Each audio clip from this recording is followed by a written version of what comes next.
Eu quero trazer para você agora o segundo capítulo da história do Seu Ivo, aqui as novelas, as séries da vida real. Seu Ivo, esse homem está desaparecido já, está desaparecido desde o dia 14. O negócio é o seguinte, ele tem 75 anos, Seu Ivo morava, enfim, sozinho ali no Parolim, aqui em Curitiba. Essa é a casa dele. Nós mostramos a reportagem ontem em primeira mão para você. A casa toda revirada, toda bagunçada.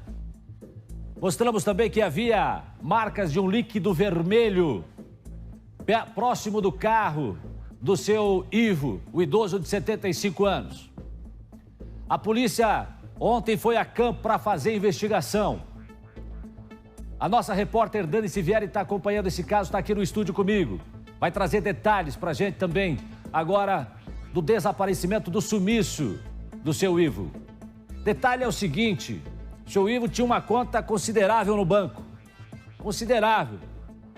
E depois que o seu Ivo desapareceu, depois do último contato, a polícia diz que houve uma movimentação na conta desse homem. Houve uma movimentação depois que o seu Ivo desapareceu. Agora, o que teria causado esse desaparecimento? Quem seriam as pessoas interessadas? O seu Ivo estava ali em fase de separação com a esposa, tem 2 filhos, mas quem vinha dando um suporte para o seu Ivo, que estava sozinho nos últimos tempos, era um sobrinho. Então existem N situações, várias pontas aí que a polícia trabalha para entender por que alguém teria interesse no desaparecimento do seu Ivo. Eu quero trazer para você a reportagem da Dani Sivieri.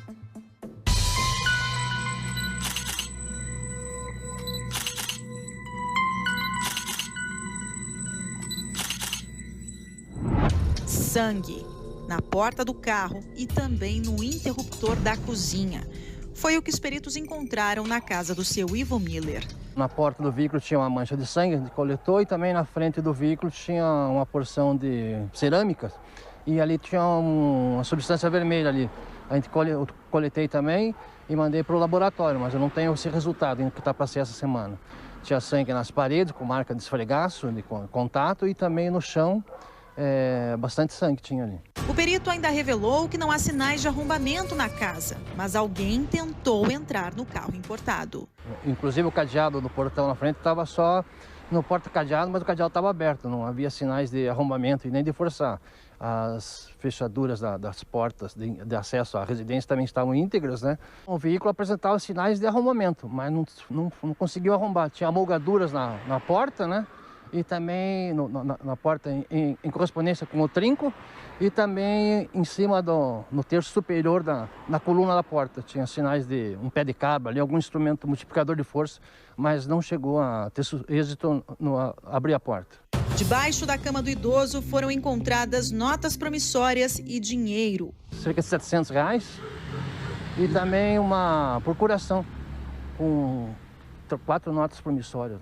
Ser humano é motivado com ganância, de repente viu alguma coisa, soube alguma informação e pode ter eventualmente ter feito mal a ele, mas por hora nós só temos essas informações, como eu falei, o sangue coletado, né? Não tinha sinais de arrombamento, então foi uma pessoa que de repente foi junto com ele deixou entrar na residência. As causas do desaparecimento ainda não estão esclarecidas. Na opinião do sobrinho do seu Ivo, uma conta bancária recheada de dinheiro pode ter motivado o sumiço. A última vez que eu fiquei sabendo,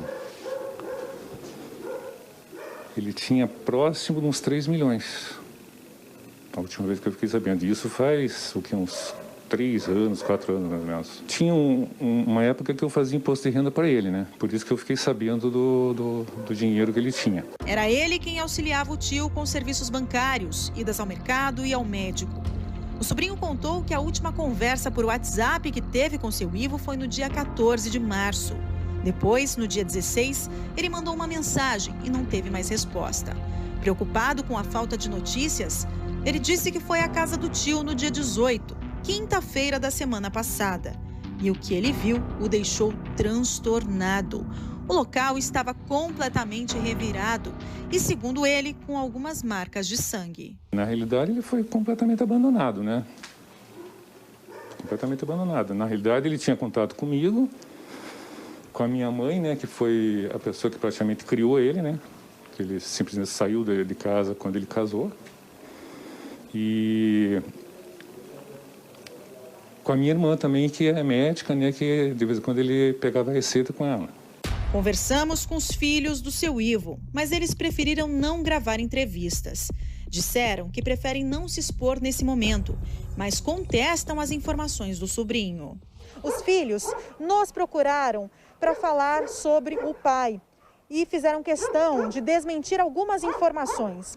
Primeiro, eles falaram que sempre mantiveram contato, sim, com o pai, mas que, por conta da Covid-19, eles estavam tomando alguns cuidados. E aí, por conta disso, quando vinham trazer algum mantimento, algo para o pai, deixavam aqui na frente e não entravam, com medo da transmissão do vírus.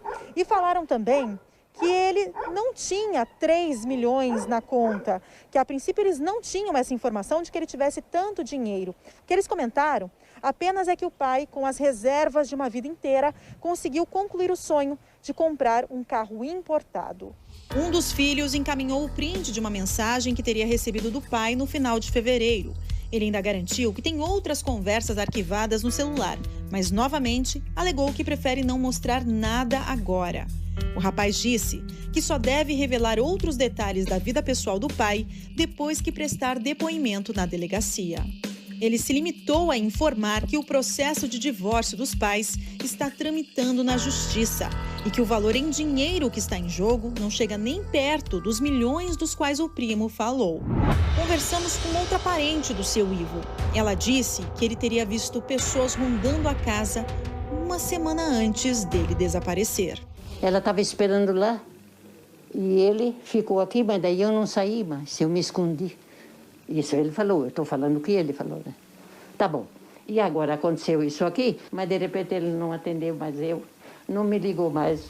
Para ela, essa história já tem um triste final. Eles mataram ele porque ele disse que ele não ia se entregar. Ele lutou muito. Tenho certeza que ele lutou muito, muito. Tive um pesadelo e eu estou pagando luto para ele e o cemitério. E eu estava esperando mais o caixão e a pessoa não chegou.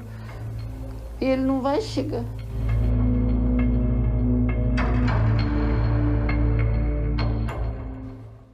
Gente do céu, quanto mistério envolvendo o desaparecimento do seu Ivo. Aí você viu que a última entrevistada, essa pessoa, essa parente, disse que ele não ia se entregar. E ela deu a entender que a vida dele estava em risco, Dani Sivieri. É isso mesmo? Boa tarde. Boa tarde a você, Jason. Boa tarde a todos. É isso mesmo. Quando eu entrei na casa com a família, naquele sábado, eles não tinham visto sangue ainda. Eles viram naquele momento. Naquele momento já houve o primeiro momento de desespero. Na hora, os dois ali começaram a olhar e já falaram, não, ele tá morto, isso é sangue, ele tá morto. Eu até acalmei e falei, não, calma, a gente precisa da perícia aqui no local para ver se realmente é, porque esse líquido vermelho estava embaixo do carro, então podia ser fluido de radiador. Ali na maçaneta não, na maçaneta já era mais claro que poderia ser sangue. Mas desde então, eles já temiam pelo pior, justamente pelo estado em que estava a casa, Jason. E em nenhum momento a família, os parentes, enfim, o sobrinho, tem pistas de quem pudesse ter interesse no desaparecimento ou no que eles teriam interesse da vida do seu Ivo, além de saber que ele poderia ter um valor considerável no banco? Eles têm algumas hipóteses ali. Uma delas é que vizinhos comentaram que, vez ou outra, ele acabava recebendo visitas de pessoas que não eram conhecidas. Então, pode ser que ele tenha recebido alguma visita na casa, tenha recebido alguém e essa pessoa, em algum momento, talvez ele tenha feito um comentário ou outro, ou até mesmo por imaginar, por ver um carro de luxo ali na frente, que ele tivesse muito dinheiro, tivesse dinheiro até em casa e essa pessoa tenha feito mal a ele. Um outro detalhe, Jason, que chamou bastante atenção desses parentes dele, esse parente ele tinha acesso a 2 contas bancárias e ele viu movimentação dessas 2 contas, mas só naquele momento a princípio. Uma delas seriam 3 valores ali que foi pedido de comida, que era algo que ele não tinha costume de fazer, é justamente essa imagem aí. E numa outra conta chegaram a sacar alguns valores, mas valores também irrisórios, valores insignificantes. E ninguém sabe exatamente o que aconteceu. Há um tempo atrás, Jason, houve um episódio em 2015 de 2 pessoas que entraram na casa dele, simulando um assalto, simulando porque ele acreditava que essas pessoas, na verdade, foram para dar um susto nele. Quando essa senhora comentou que ele lutou, foi por isso, porque neste primeiro momento ele já tinha entrado em luta corporal com essas 2 pessoas. Bom, vamos fazer o seguinte, vamos dar um pulo na delegacia, vamos conversar com o Tiago Silva, porque o Tiago tem informações pra gente, o que disse a delegada sobre esse caso hoje cedo. Fala, Tiago, chega mais. Vamos abrir um pouquinho mais essa investigação, então. A Daniele está acompanhando de perto essa história. A gente está aqui no setor de desaparecidos da Homicídios. Vamos lá, Jasson. Quem são os possíveis autores? Quem são as pessoas que a polícia investiga neste exato momento? São os familiares, o sobrinho, uma pessoa que prestou depoimento aqui, a polícia tem que ouvi-lo. É uma pessoa que é aposentada do banco, é o sobrinho que prestava todo o auxílio, que levava ele ao banco, que ajudava, mas uma pessoa bem resolvida financeiramente, mas é um suspeito, né? A polícia não descarta. Os filhos, a polícia está investigando. Os filhos vão prestar depoimento hoje à tarde. Aqui na delegacia também estão sendo esperados para a delegada que está investigando o caso.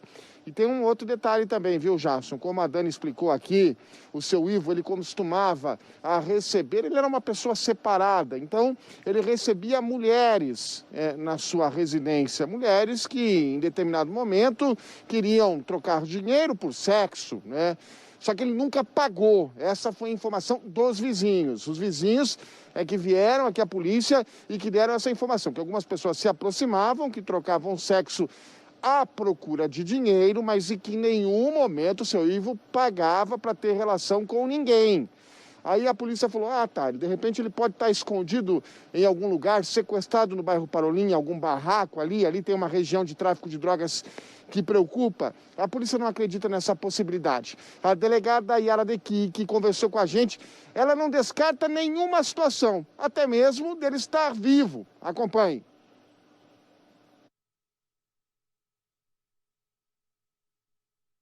A gente ainda pensa na possibilidade de que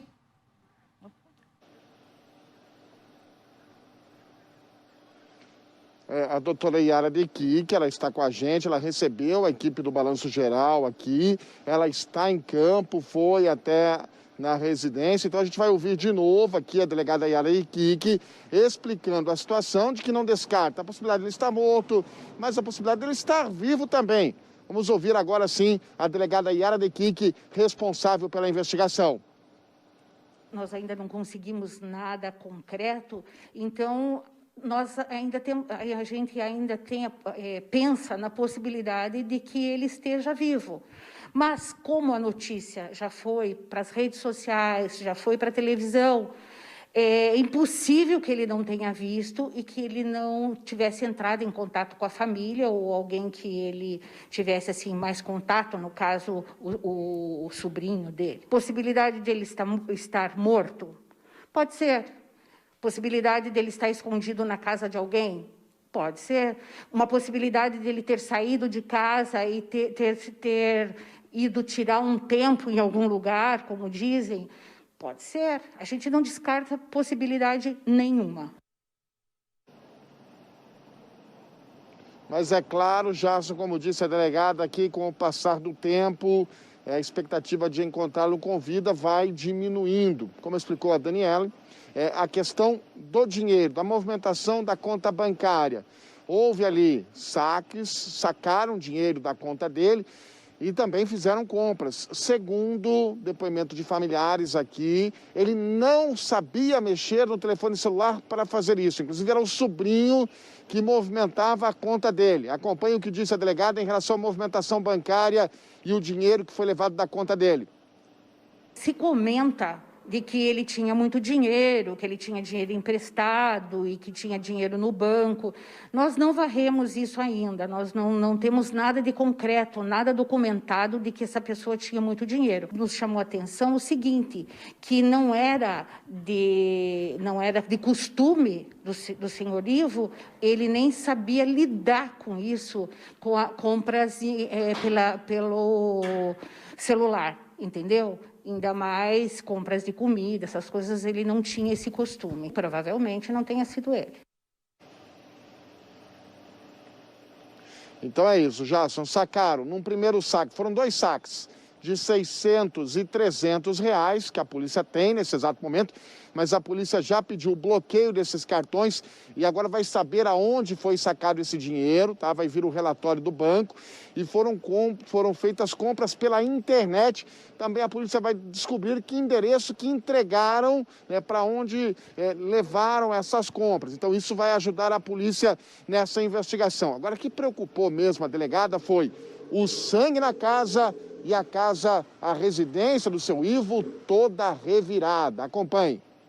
Até meio estranho, porque ela estava assim muito revirada, além do normal de uma casa que foi assaltada. Pode ser que tenha havido ali uma luta ou alguma coisa, alguém o agrediu e ele se debateu, mas mesmo assim, sabe? Mesmo assim é estranho a situação da casa. Se a pessoa estava na casa do proprietário do carro, aonde estava essa chave? Que a pessoa tentou michar esse carro, micharam o carro, tentaram, até estragou ali a fechadura do carro, tentaram abrir, colocar ali um pé de cabra, alguma coisa para abrir a porta e desistiram. Esse detalhe do carro é importante, viu, Jason? Porque tentaram arrombar o carro. Mas se estavam na casa, se provavelmente tinham acesso à chave, será que o arrombamento do veículo foi para tentar despistar a polícia? Foi para tentar colocar uma outra linha de investigação? Quem sabe um assalto do veículo? A polícia acredita que sim, mas isso hoje à tarde ainda com a oitiva, com o depoimento de familiares, a gente deve ter novos desdobramentos. Jason. Desaparecimento do seu Ivo. A gente está falando aqui desse desaparecimento misterioso desse trabalhador, desse homem, né, que tem 75 anos, ao longo da vida conseguiu juntar lá um dinheiro, né, enfim. Teria ele um valor significativo no banco e está desaparecido. Você que está chegando aqui agora, me avisa aqui o meu diretor, seu Rubens. Obrigado a você que está ligando aqui na RIC Record TV. Você que está chegando, está acompanhando a gente pelo YouTube, meu muito obrigado. A doutora Márcia ia falar sobre o sumiço do seu Ivo. Qual que é o seu faro de polícia, de quase 30 anos como delegado de polícia, sentiu em relação a esse caso, doutora Márcia? A doutora Yara não está errada no sentido de que ela não pode fechar nenhuma porta. A saída dele voluntária é possível? Sim, mas a partir do momento que nós não temos nenhuma movimentação financeira desde o dia 16, há uma preocupação a mais, porque as pessoas precisam de comida, as pessoas precisam se movimentar, né? E o fato dele ter, inclusive, deixado o carro. Então, a gente não descarta, mas não é um pensamento principal. Sim, há a possibilidade, e isso me parece bastante claro, de que o desaparecimento dele e os arrombamentos, as entradas na casa e até essa tentativa de arrombamento no veículo não serem o único fato, ou seja, que pessoas passaram a entrar lá depois que ele já não estava na casa. Por quê? Porque a casa está abandonada e as pessoas passaram a furtar as coisas dentro da casa. E uma outra coisa que não me parece assim, possível que essa saída dele tenha sido voluntária. Se você vai deixar a sua casa, né, você não vai levar o dinheirinho que está debaixo da cama? Tinha uns R$700 lá, né? Por que ele iria deixar esse dinheiro lá se ele tinha intenção de sair da casa? Então, sim, temos que pensar que ele foi retirado da casa sem a vontade dele. Por qual motivo? Quem ganha com isso? A investigação tem que trazer essas informações. Mas, Dani, você esteve lá, conseguiu ver alguma coisa na rotina dele que tivesse alguém ganhando com esse sumiço? A princípio, não, doutora. O que me chamou a atenção, enquanto a senhora estava falando, eu estava relembrando as imagens que eu vi na casa. E aí o perito ontem me confirmou essa questão do sangue no chão da cozinha. E era muito sangue. Vazou, acho que quando tiraram a geladeira, quando mexeram em alguma coisa, vazou água. Então ficou um lamaçal ali, tinha verniz próximo à janela. Então, naquele momento, quando a gente teve aquela visão, podia ser verniz, só que era muito sangue. Então, eu tenho essa visão também, a gente até conversou com eles lá no local, que tem-se a sensação disso, que talvez quem tentou arrombar o carro realmente fosse outra pessoa, porque a família tinha essa informação de que quando foi a primeira vez na casa, a casa estava de um jeito. Quando voltou, a casa estava muito mais revirada, inclusive quase sem as roupas dele ali, que ainda tinham algumas. Então, é realmente uma situação bem esquisita. Mas, na cozinha, já é diferente, porque tinha muito sangue na cozinha. Para fechar, Dani. Ontem, já só é importante nós pontuarmos, eu conversei com um dos filhos dele, nós não vamos dizer quem é, não vamos trazer a identidade dessa pessoa, mas ele só comentou ali que eles eram próximos ao pai, sim. Eles estavam realmente, como eu disse na matéria, um pouco separados por conta dessa questão da pandemia, mas que eles nunca abandonaram o pai, que eles sempre, inclusive eles ajudavam também no sentido de levar a mercado, de fazer transações bancárias.